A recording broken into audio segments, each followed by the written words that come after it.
Ever since we got that gameplay trailer for Druid before Path of Exile 2 launched, I have been dying to get my hands on the class and play as bear form. Well, last week GGG finally released the Druid class, and I immediately rolled Druid for the new league. I normally would have made a video earlier, but pretty much everyone and their grandma has been playing bear Druid lately, so I wanted to wait until my build was in a better place where I felt like it was unique enough to show you guys. And you know what's better than a bear, though? Frickin' Balrog. I managed to save up enough div orbs to buy this Fury of the King Talisman, which lets you shapeshift into a unique form that makes you look like a freaking demon. We basically got Diablo in Path of Exile 2 before Diablo 4, and he's playable. This is my Sleep Slam Corpse Explosion Bear Shaman build, and let me show you how it works. So how does this build work? How do we transform into a demon? And what is this unique ability that it gives us? Well, the Fury of the King Talisman lets you transform when you are in bear form, and also has insane amounts of fire damage. It grants you a skill at level 18 normally, but it's called Molten Crash. Molten Crash lets you shapeshift into a burning monstrosity and leap through the air to crash down upon the earth, slamming twice, creating molten fissures. It consumes rage to create additional molten fissures. So ideally you want to try and use this with a rage generation build. So it is perfectly tied into the Shaman Ascendancy, in my opinion. It also converts a lot of our physical damage to fire damage at 80%. I have seen some people get this even higher with corrupted versions, up to like 98% on the market. And then also, this helps with our glory generation. Skills which require glory generate 2 glory every 2 seconds, and enemies in your presence have exposure. So this is an extremely powerful talisman that only has the downside of having reduced attack speed. I tried to make up for that by stocking in 16% skill speed through these runes, greater runes of alacrity. You can do like pretty much any other rune that you want. I just thought it would be a better idea to give it some speed, because right now, before I did this, it was like very, very slow. Now it's a lot faster with the 16% increased skill speed. But the glory generation is one of the best parts of this build, because if you're using skills like Walking Calamity or Ancestral Cry, you'll notice by even just standing here in base, I'm generating glory, bypassing their normal generation conditional requirements. Like for Ancestral Cry, for instance, which is socketed into my Ferocious Roar normally, performs a war cry using glory gained by igniting enemies. But with this talisman, it's just generating 2 glory every 2 seconds on its own. We don't even need to ignite enemies, it's bypassing that effect. That lets me just sit in my hideout and be able to cast it whenever I want, and then I get it. This is nice for when you're in maps and maybe you're not igniting enemies currently, maybe you're walking from a pack to another pack. Well, every 2 seconds you're just generating some glory for it. As I said, I'm going with the Shaman Ascendancy, which gives us a lot of rage generation and also spell rage, which is every 2 rage also grants 1% more spell damage. Now, I wanted to try to do like an attack spell hybrid build with this Ascendancy. So the idea was to like use Volcano to get a bunch of spell damage with this, to use Volcano and have Volcano do a bunch of damage, and maybe use some other spells on like Cast Out and Ignite or something. But ended up being mostly just an attack-based build at this point. We're just kind of using Volcano to grant us different buffs and bonuses through our tree.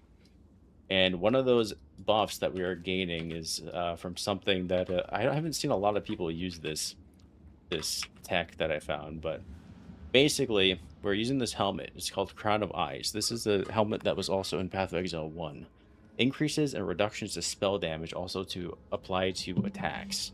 So this is basically saying any increase to our spell damage is also applying to our attacks, and it's just giving us a huge amount of damage. And I already know what you guys might be thinking. Ratha, it says every 2 rage also grants 1% more spell damage, not increased spell damage, so it doesn't work. And you're right, this has nothing to do with the damage that we're generating, but next thing I'm about to show you literally doubles my damage. If you see here, when I have this helmet on, we go from 22,000 to 11,000. When I put it back on, we go up to 22,000 again, 21,000. It's nearly doubling our damage. Actually, no, it is doubling our damage. It went back up to 22k. See? That's because we're taking these other nodes on the tree, especially this one, Mystical Rage. Every rage also grants 2% increased spell damage. That means for every one rage, we're getting 2% increase. So with 61 max rage, that's 122% increased spell damage, which is also contributing to our attack damage. Now, before I got this talisman, this unique talisman, Fury of the King, I was using a normal physical talisman that was giving me max rage on the implicit effect of the Magi talisman, and I had 72 rage, so that was giving me 144% increased spell damage, or yeah, 144% spell damage and attack damage, which is absolutely disgusting. And we're also getting spell damage from other effects on the tree, like this node, enhancing attacks. 12% increased spell damage for each different non-instant attack you've used in the past 8 seconds. Now, I don't know about you guys, but for my build, I was using a lot of different attacks. Like, we're using Maul still. I'm using Maul, which is your normal swipes. I'm using Rampage occasionally. I was using this one as my main damage for a long time until we got Molten Crash. And then I'm using Slam, which is ancestral boosted. And then even Walking Calamity is an attack, technically. And of course, I'm using Molten Crash now, which lets us kind of leap slam. That's a lot of different attacks. That's 1, 2, 3, 4, 5, 5 different attacks. So 5 times 12% in the past 8 seconds. And by the way, non-instant just means anything with an attack time, and all of these have attack times. So that's a lot of free damage. And we're also using this node, Boon of the Beast. When you shapeshift to human form, gain 10% increased spell damage per second you were shapeshifted, up to a maximum of 80% for 8 seconds. So maximum of 880 means that we just need to be shapeshifted for 8 seconds. So we shapeshift for 8 seconds, we go back into human form using Volcano, and then we go back into bear form. We'll have 80% increased spell damage for 8 seconds, which is incredible. So that ties directly into this as well. We hit them with all these attacks.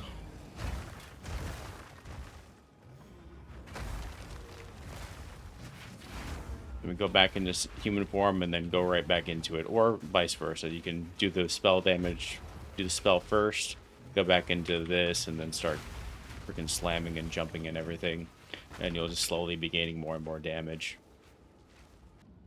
And then pretty much everything else on our passive tree has to do with rage, physical damage while shapeshifted. Skill speed is huge. Get as much skill speed as you can. Maximum range while shapeshifted.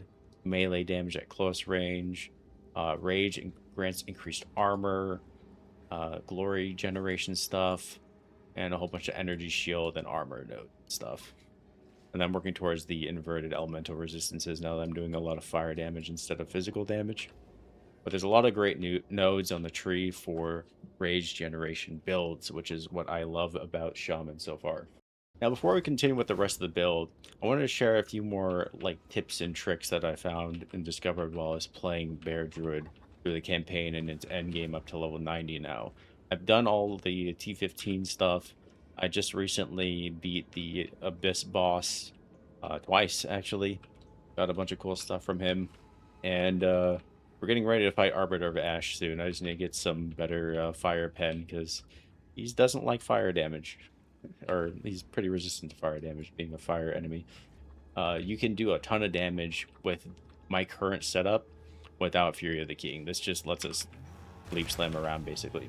But what I was using back then before was that I was using this skill called Seismic Cry. Seismic Cry is a war cry. And any war cry that you have that you normally use in human form, you can suck it into Ferocious Roar, including Ancestral Cry, which is what we're using for big fire damage. But Seismic Cry, what it does is it empowers a slam whenever you heavy stun an enemy with this skill when they are primed for stun. And the empowerment also makes your next slam perform an additional aftershock guaranteed, which is incredible.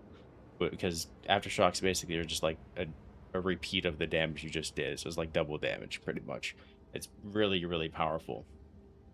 So what you wanted to do was you wanted to build their stun meter with Furious Slam, Get it all the way up until they're about to be stunned, then use Seismic Cry on our Roar to stun them, and then your next slam, which includes Rampage, by the way, then your next slam would be guaranteed Aftershock. You won't be able to see it in base here because we haven't stunned anything, but that's basically how it works.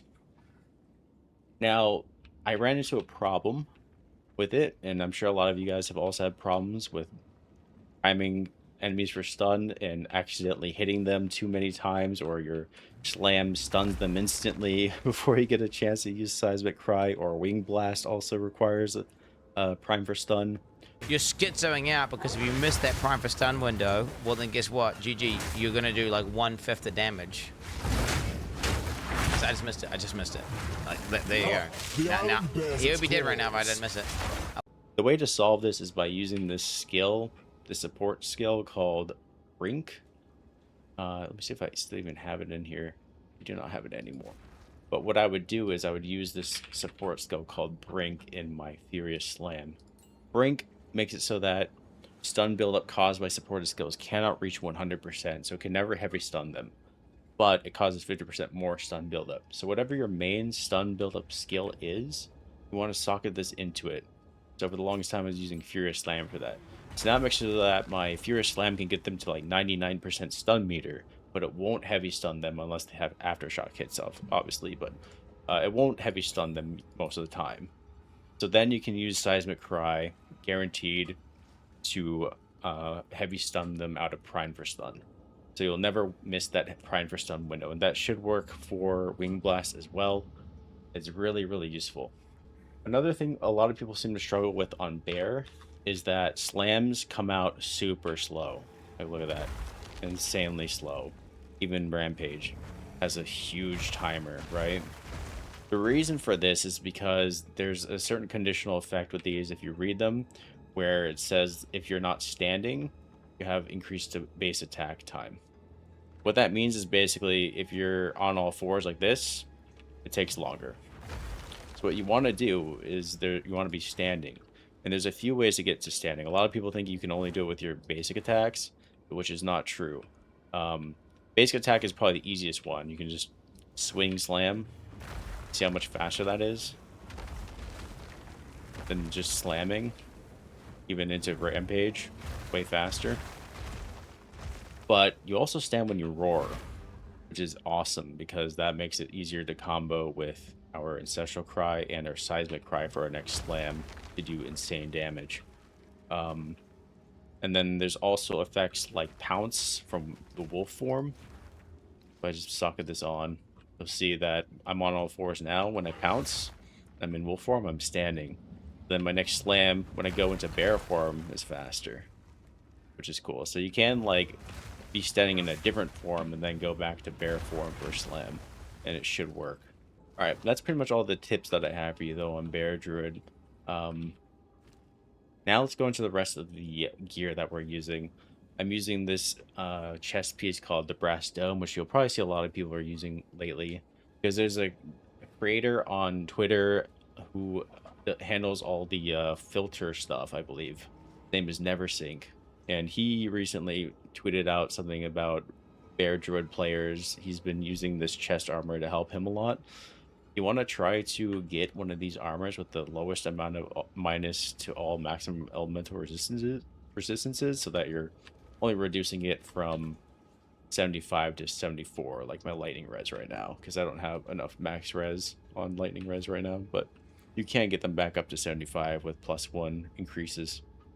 But you also take no extra damage from critical hits, which is awesome, and you get a fuck ton of armor. This thing has 3,300 armor on it, just this alone.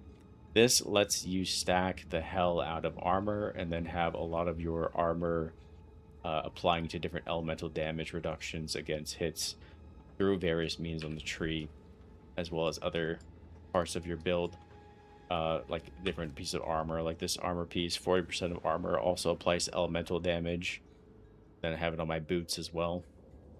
Very, very useful. You can also get it free on the tree in a few places, like here, Prism Guard.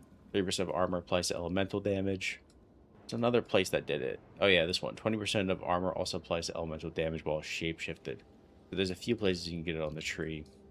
But that also ties into our defenses from our ascendancy. We're using reactive growth and evolution, which gives us adaptations. So adaptations are like whenever you get hit by a certain element, you gain an adaptation to that element, which makes you take less damage from it, and it stacks up to 3. But it also gives us 10% less elemental damage taken in general. So then you get 10% less damage taken of each elemental damage type per matching adaptation. So say I have 3 fire adaptations, which are shown here in the top left, like right over here. If I have 3 fire markers, that means I'm taking 30% less damage from that element. Now, if you have like 1 of each, that means you're taking 10% less of each of those. But then we go up here and we gain the double of that effect. So like we have 3 fire, we're taking a lot less fire damage when it doubles it. And then they have a duration of 5 seconds. You also gain as like a baseline 5% of physical damage taken as cold fire and lightning damage, which lets you basically go into the whole elemental resistances a bit more. This node isn't super necessary, but I didn't really want to take turning to seasons because we already have exposure. I didn't really care about the bottom modifiers, which might be more useful than this actually. And then of course I'm using all my charm slots. I need to get a new belt. I need a 3rd one. But I'm capped on chaos res. That's all that matters really. So the rest of the gear is going to be just like getting your resistances, get a lot of chaos res, a lot of max life, a lot of energy shield. I'm only really using my helmet as my ES right now, so that's why I don't have a whole lot of it. But there's other things on the tree that you can get for energy shield. Like this is pretty nice.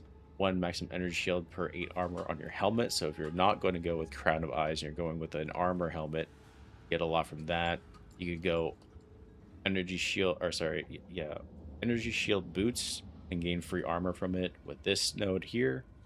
And then there's a lot of great nodes for armor and energy shield here and here, letting increases to armor apply to energy shield recharge rate at 40% of their value, which is insane since we're stacking so much armor. Rings, same thing, pretty much just get all your attributes that you need from rings and then all your elemental resistances. This one's nice. We managed to get some flat fire damage. I haven't actually upgraded these since I got to maps, so a lot of these are outdated. But nice intelligence on these two. This one's giving me spell damage when I'm on full ES, which isn't that great. But as we covered, spell damage increases apply to our attacks. And then, oh yeah, I got a 40% increased armor from this one. So 40% increased armor from our equipped body armor from this amulet effect. Ideally, you want to go for like a +2 melee skills, though, if you can afford one. They're very expensive, but if you can afford it, get one of those instead. My weapon swap doesn't matter, by the way. I'm just kind of using whatever. Whenever I go back into human form, I want to have a little bit of defense and maybe a bit of spell damage. That's all I'm using this for. It's really bad. Don't worry about this setup. Just worry about the Fury of the King. And then let's cover the rest of our skills real quick. So on Maul actually surprisingly has a lot of damage. You can kill things with just smacking them around with Maul. If you get like Onslaught or skill speed or something, maybe like a move speed shrine. But we're using it to generate rage whenever we don't have any, because all of our rage or all of our skills now have rage costs with the ascendancy node here, +5 rage cost to everything. So you want to be able to generate rage when you're out of rage. Sometimes happens. Usually it doesn't because Walking Calamity gives us rage. But anyways, we'll cover that in a sec.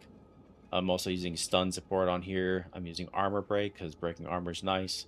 This isn't as useful anymore because we have such high physical to fire conversion that I'm not really doing a lot of physical damage anymore. And then life leech, of course, is really nice to have as well.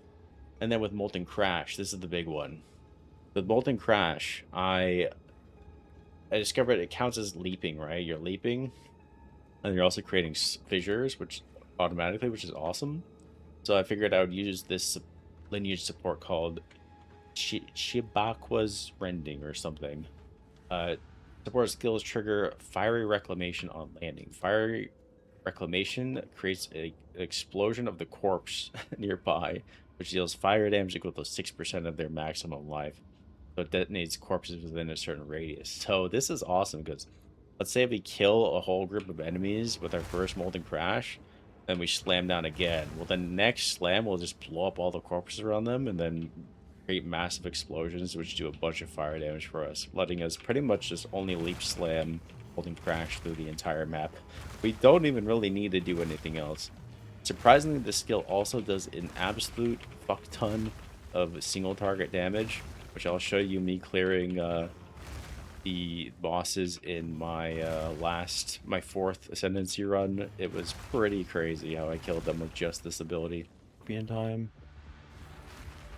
I am just about at the Scorpion as well. I need one more. I have to do one more run. I've been getting really long ones. I just killed him in 3 hits. Alright, let's go. What the fuck was that, dude? But we're also using Holy Descent, which gives us Consecrated Ground, which gives life regen when we're in it, which is awesome. Magnified area, so larger area for our Molten Crash. And Crater, because when we land, we create 3 additional fissures for free. Now, I also got a leader support skill that creates 3 additional fissures, right? Problem with this one, though, is that it makes them deal 20% less damage, less skill speed, and less area of effect. So I'm not really sure why this even exists when you can just do Crater, I guess, for like non-leap skills. But since we're leaping, you might as well use this one instead. Use Crater instead to create 3 additional fissures for free without having the downsides. You could do both, though, create 6. Might be more insane than Magnified Area. Someone should give that a try. For Volcano, you see, is not doing a whole lot of damage. That's because we're relying on the eruptions from when we hit a slam around it, which is particularly useful when we're really fast in doing Rampage. You can see all the... Well, probably can't see them, but there's a lot of projectiles shooting out.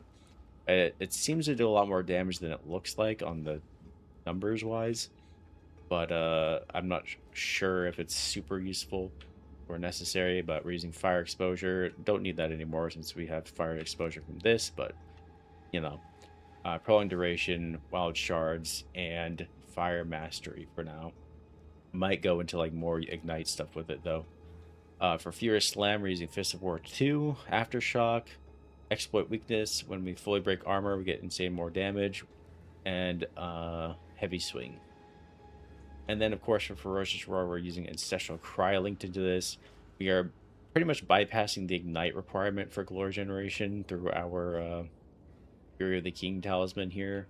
But you do still need to ignite some things. But since we get huge fire damage now, we're igniting things all the time. This was a lot harder to keep up before I got Fury of the King. It would take a lot longer to generate it, but now we generate pretty much instantly all the time. So really awesome to use Ancestral Cry with it. And whenever we have Ancestral Cry going, when we're just walking around our fissures, we're like exploding all of them. And it creates an insane amount of just fire damage effects everywhere. It's really cool. We're using that with Exposing Cry as well as Raging Cry to generate rage when we're out of rage. Then, of course, this is probably the biggest buff in the game for Bear Druid. I highly recommend using it. It's kind of risky because it makes you lose 3% of your max life per second, but you can sustain that pretty easily. But it gives you Onslaught and 33% more damage when you're using it, which is insane for helping us be not slow, because Onslaught gives you like a bunch of skill speed and movement speed. So use this ability whenever you want to go into Rampage is all I'm going to say. Use it before a Rampage and see your damage just skyrocket. Walking Calamity is the most insane new ability that I'm sure all of you guys are already using. Use it to trigger meteors from the sky. I'm very surprised this is an attack and not a spell. I was expecting it to be a spell, which is why I wanted to go into like hybrid spell damage. I don't really have a cool spell to cast anymore now, but you know, we have Volcano, I guess. I did test out Tornado on Elemental Ailment. It actually works pretty well with Ignites, but it doesn't seem all that worth it. But you can technically ignite things with Fury of the King, and then just like have free tornadoes spawning everywhere, assuming all of your burning ground left behind from these meteors. It's pretty sick, but doesn't do a whole lot of damage. But with Walking Calamity, I'm using Prolonged Duration, Ignite 3, Fiery Death, which I don't know if it's super necessary, but basically acts kind of like Molten Crash, explodes corpses and creates like a bunch of fire damage explosions. And then magnified area. You can do other things for this if you want. We're using bark skin because we do have a little bit of energy shield, so we just gain a bunch of armor whenever we get hit. We lose energy shield. I'm using Rampage, of course. This was my main damage ability for a while. I don't know if this is the best setup, but it's the setup that I found most useful. Tectonic Slams, Stomping Ground, which creates shockwaves based off 50% of our default attack damage. Our default attack, I believe, is small for talismans. So it's like 11,000 DPS. It's kind of crazy.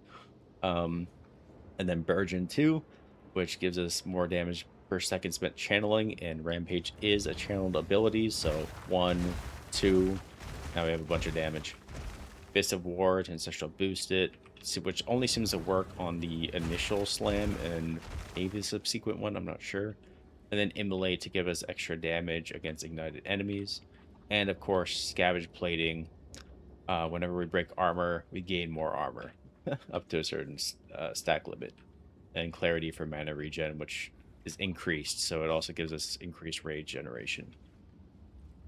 So that's pretty much the whole build. I appreciate you guys for watching. If you have any more questions or want to comment on the build at all, leave some comments in the comment section below. And I'll be moving on to a new build starting this week. So hopefully we can do something interesting. I'm thinking either Demon Form, Flame Blast, Chaos Conversion, Ignites, Chaos Damage over time shit. Or I'm going to try to do Werewolf, Heat Shiver, Cold Fire Damage hybrid thing. I have no idea. We'll figure it out. But I appreciate you for watching. Thanks. Later.